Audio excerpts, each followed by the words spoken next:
Le groupe Ricoh a décidé de donner une nouvelle appellation à sa démarche de développement durable sous l'acronyme ESG. Donc en fait, cet acronyme ESG, il correspond aux initiales de environnement, social et gouvernance. Et ça illustre en fait les trois piliers que le groupe souhaite porter en matière d'initiatives et d'actions liées à ces enjeux environnementaux et sociétaux.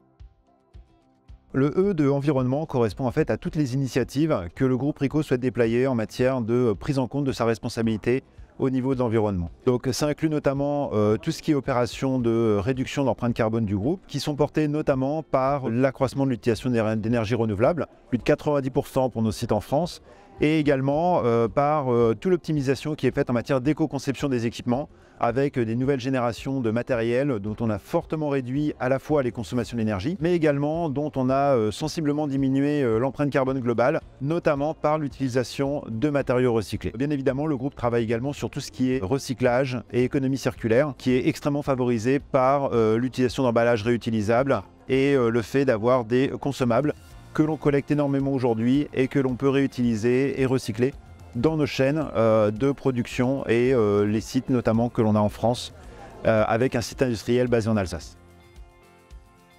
Pour le S de social, on a mis en place au sein de Ricoh France et du groupe plusieurs actions, notamment un réseau interne qui promeut la diversité et l'inclusion afin de garantir un environnement sain à l'ensemble des collaborateurs. Ce réseau est porté par des collaborateurs qui sont ambassadeurs du réseau et notamment par le comité exécutif. Une charte pour ce réseau a notamment été signée au cours de l'année. En parallèle, d'autres actions ont été mises en place et notamment la semaine de la diversité qui s'est déroulée en mars dernier, du 6 au 10 mars, et au cours de laquelle on a pu découvrir de nombreuses conférences sur les biais et les inégalités hommes-femmes, la place de la femme en tant que manager, et notamment une pièce de théâtre d'intervention par une troupe professionnelle qui a pu mettre en lumière les biais qu'on pouvait rencontrer en entreprise, comme par exemple les biais liés à l'âge ou au sexe.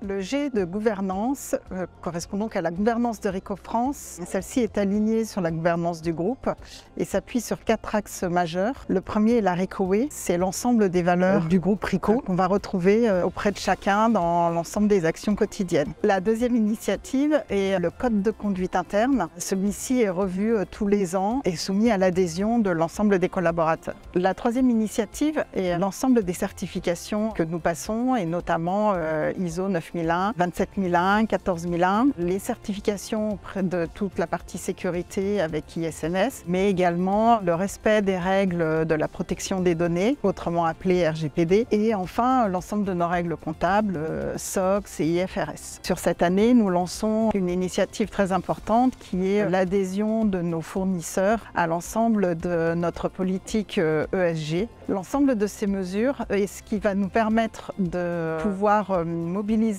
auprès de nos clients ces initiatives ESG et ainsi permettre la réponse à des appels d'offres publics et une vraie reconnaissance de l'ensemble des groupes internationaux. En conclusion, je dirais que le point très important dans toutes ces démarches, c'est que vraiment ça nous permet de nous inscrire dans les objectifs globaux que l'on s'est fixés pour s'aligner avec la stratégie développement durable des Nations Unies et notamment les objectifs de développement durable. C'est 17 objectifs mondiaux destinés à réduire les inégalités à l'échelle mondiale. Ça nous permet également finalement d'avoir atteint un certain nombre de reconnaissances à l'échelle mondiale, type niveau Gold par EcoVadis, et ce depuis plusieurs années maintenant. Et en conclusion, je dirais que le but vraiment de notre démarche, c'est vraiment d'engager, d'impliquer nos collaborateurs, de les faire vraiment s'engager dans ces démarches-là, afin qu'ils soient eux-mêmes moteurs d'actions, d'initiatives, et vraiment qu'on puisse partager toutes ces initiatives aussi bien en interne qu'en externe.